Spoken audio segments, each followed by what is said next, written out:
মানেন আপনার কাছে তিনটে অপশন আছে। এক অপশন উল্টা পাল্টা করবেন, হাত ভেঙে দিব, জেল কাটতে হবে। দ্বিতীয় অপশন হচ্ছে গিয়ে একেবারে চুপ করে থাকবেন, বাংলাদেশের ইতিহাস, বঙ্গবন্ধু স্বাধীনতা নিয়ে কোনো প্রশ্ন করতে পারবেন না, চুপ করে নিজের জীবন যাপন করবেন। আর 3 নম্বর হলো, যদি আপনার বাংলাদেশ পছন্দ না হয় তাহলে you are welcome to go your পেয়ারা পাকিস্তান। আপনি আপনার পেয়ারা পাকিস্তানে চলে যান।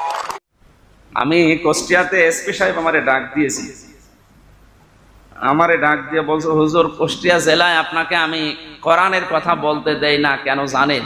কেন?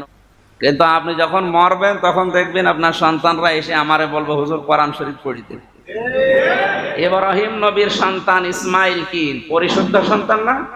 রব্বি হাবলি মিনাস সালিহিন, হে আল্লাহ তুমি আমাকে একটা নেককার সন্তান দান করো। আল্লাহ তাআলা জবাবও দিয়েছিলেন, ফাবাশশারনাহু বিগুলামিন হালিম, তুমি যে নেককার সন্তান চাইলে আমি তোমাকে একটা ধৈর্যশীল সহনশীল সন্তানের সুসংবাদ দিলাম। এই জন্য নেককার এবং পরিশুদ্ধ সন্তান হতে হলে তাকে ধৈর্যশীল হওয়া লাগবে।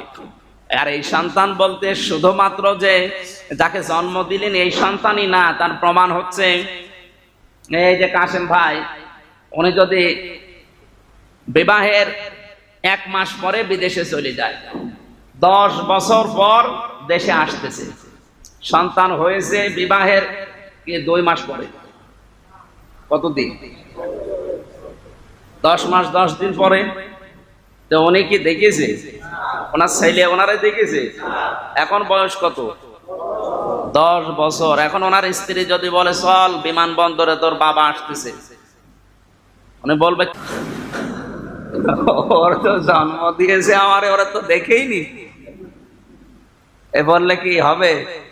কারণ ওর বাবা কে এটা সব চাইতে ভালো জানে ওর মা, যদিও 10 বছর উনি দেশে। এ কথা শুনে ওনার ছেলে যদি বিশ্বাস করতে পারে না দেখা বাবারে, শুধু মায়ের কথা শুনে, এর চাইতে বেশি বিশ্বাস আমরা করি ইব্রাহিমকে জাতির পিতা হিসাবে, যেহেতু কোরআনে আছে।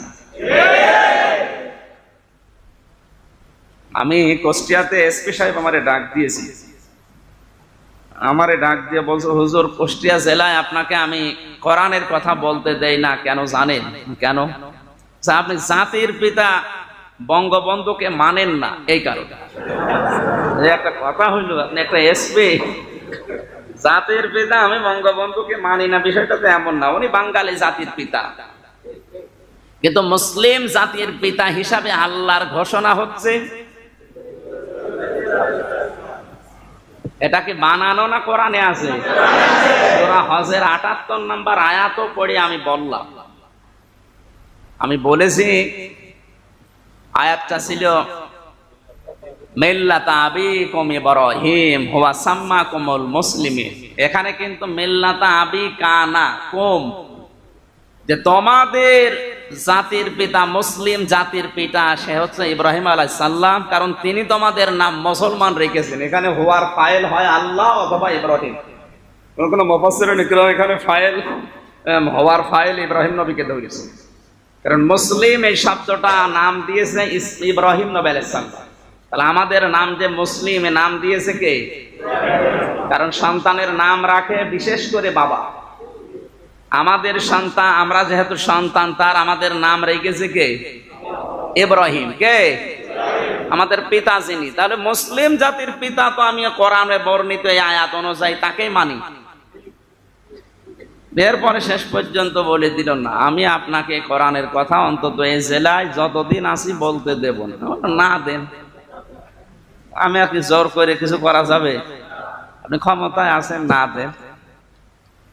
কিন্তু আপনি যখন মরবেন তখন দেখবেন আপনার সন্তানরা এসে আমারে বলবে, হুজুর কোরআন শরীফ পড়িতে।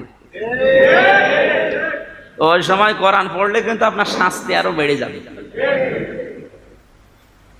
সব কথা তো আর বলা যায় না, আবার উল্টা দিকে নিয়ে যাচ্ছে।